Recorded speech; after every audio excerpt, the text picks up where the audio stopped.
Hello guys, welcome to my channel fact stories. Telugu చిత్ర పరిశ్రమలోకి ఇప్పటికే ఎంతో మంది స్టార్లు తమ వారసులను పరిచయం చేశారు. అందులో చాలా మంది బడా రేంజ్కి ఎదిగారు. దీంతో మరికొందరు పెద్ద పెద్ద స్టార్లు కూడా అదే ప్లాన్లో ఉన్నారు. అందులో నటసింహ నందమూరి బాలకృష్ణ కూడా ఒకరు. ఈ సీనియర్ హీరో తన కుమారుడు మోక్షజ్ఞ హీరోగా పరిచయం చేయడానికి ప్రయత్నిస్తున్న విషయం తెలిసిందే. నందమూరి తారక రామారావు తర్వాత ఆ ఫ్యామిలీ నుంచి ఎంతో మంది హీరోలుగా సినిమా రంగంలోకి ఎంట్రీ ఇచ్చారు. వారిలో పలువురు మాత్రమే స్టార్లుగా సత్తా చాటుతున్నారు. ఇలాంటి పరిస్థితుల్లో తన కుమారుడు మోక్షజ్ఞ కూడా హీరోగా రాబోతున్నాడని బాలయ్య కొన్నేళ్ల క్రితమే అధికారికంగా ప్రకటించాడు. దీంతో అతడి రాక్ కోసం ఫ్యాన్స్ అందరూ ఆసక్తిగా ఎదురుచూస్తున్నారు. కొన్నేళ్ల క్రితమే నందమూరి మోక్షజ్ఞకు సంబంధించిన ఫోటోలు సోషల్ మీడియాలో చక్కర్లు కొట్టాయి. అందులో అతడు చాలా లావుగా ఉండడంతో ఫ్యాన్స్ బాగా నిరాశ చెందారు. కానీ ఇప్పుడు మాత్రం అతడి లుక్స్ ఒక్కసారిగా మారిపోయాయి.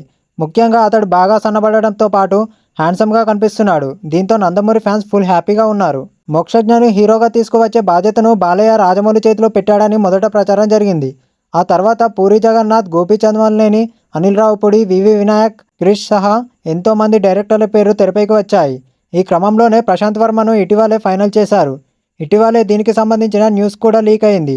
ముందు నుంచి అనుకున్నట్లుగానే నందమూరి మోక్షజ్ఞ మొదటి సినిమా ప్రకటన తాజాగా వచ్చేసింది. ఈరోజు అతడి పుట్టినరోజును పురస్కరించుకొని ప్రశాంత్ వర్మతో చేయబోయే ప్రాజెక్టును ప్రకటించారు.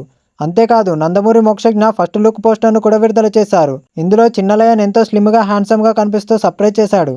ఇదిలా ఉంటే నందమూరి మోక్షజ్ఞ ప్రశాంత్ వర్మ కాంబినేషన్లో రాబోతున్న ఈ సినిమాను ఎస్ఎల్వి సినిమాస్ లెజెండ్ ప్రొడక్షన్ బ్యానర్లపై నందమూరి తేజస్విని సమర్పణలో సుధాకర్ చెరుకూరి నిర్మిస్తున్నారు. మూవీని వినోదాత్మక కథనంతో పురాణాలను టచ్ చేస్తూ దీన్ని తెరకెక్కిస్తున్నారు. దీంతో ఈ సినిమాపై అంచనాలు భారీగా ఏర్పడుతున్నాయి. వీడియో కనుక మీకు నచ్చినట్లయితే లైక్ చేయండి, షేర్ చేయండి, కామెంట్ చేయండి. మరిన్ని మూవీ అప్డేట్స్ కోసం మన ఛానల్ ఇప్పుడే సబ్స్క్రైబ్ చేసుకోండి. పక్కన ఉన్న గంటను కూడా నొక్కండి.